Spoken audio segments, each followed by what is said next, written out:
Starting good habits and stopping bad ones, part two. Last week, I kind of talked about how we're like instant gratification type people and we don't like the idea of waiting for results. We want them now. And so we have good intentions when we go from going 0 days a week to working out to 7 days a week. But as I've told you, people burn out because it's just too extreme of a jump. Now, the intentions are good because they want the goal now, but it's just not realistic. And then I kind of introduced you guys to the whole improve by 1% every day. If you improve by 1% every day for a year, you'll be 365% better. Like good habits are like compound interest of self-improvement. And last but not least, like actually doing something for like 2 minutes a day is better than thinking about it for 2 years. Like just do 2 minutes a day. And I know going to the gym for 5 minutes a day sounds stupid, but it's definitely better than going 0. And some of you are like, no, that's not true. Hey, I can't change the way you think. I'm just encouraging you. So for today, I just want you to focus on what habits do you have and what are they? Like, I think a lot of you have all these habits that are like built into you and you don't even know what they are. Like you don't even realize you do them. You get in the car, you put your seatbelt on, you don't even think about it. Like when you get home, you put your keys somewhere, don't even think about it. Your body just responds and does it. Like you've done things thousands and thousands of times that it just gets done. And there's no reason for it or nothing established. You just started doing it one particular way one day and that's what it is. Some of you drive to work a particular way, have no idea why.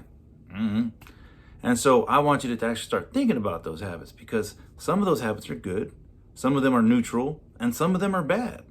But you can't really say whether they're good, bad, or neutral if you don't even know what they are. So I'm going to actually encourage you, write down all of your habits for the whole day. From the moment you wake up to the moment you go to sleep, what habits do you have? Now, I'm going to warn you right now, like, I was like, oh, okay, I could probably knock this out in a couple minutes. No. Like, just from 4 a.m. to 6 a.m., I was, whoa, I didn't even know I had all these habits that I did. Like, it completely caught me off guard. Like, and here's the other thing, reflecting on why you have those habits. I think that's the deeper part too, because I have a habit of my alarm goes off at 4. I stand up, I turn off my alarm, and I go to the bathroom. Even if I have to go or not, it doesn't matter. And after I reflected on it, I'm like, oh, because if I turn off my alarm while laying down, it's been a few times where I just stayed in bed and woke up late, right? And just fell back to sleep for 15, 20, 30 minutes to an hour, whatever the case.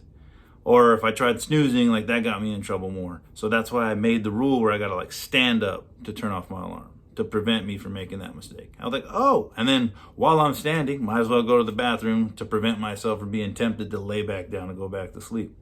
See, that little tiny thing, like I never realized why I had that habit. And then after I put it all together, like, okay, that's cool.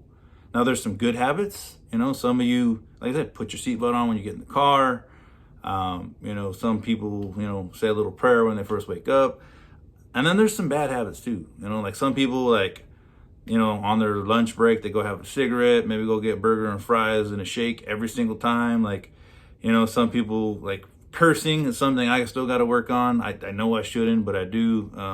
There's just little things habits that we have, and it's going to be different for everybody. Like, don't try, this is not a comparison game. Like, you have things you got to work on. You have things that you're naturally good at, and you got things that you naturally got to work on. But you don't know what those are until you write them down. And I'm telling you, like, really take your time writing these down. Think about why you have them. Some of them go back to childhood. Like me, like anytime I'd go to like a buffet, like, man, I have to eat everything.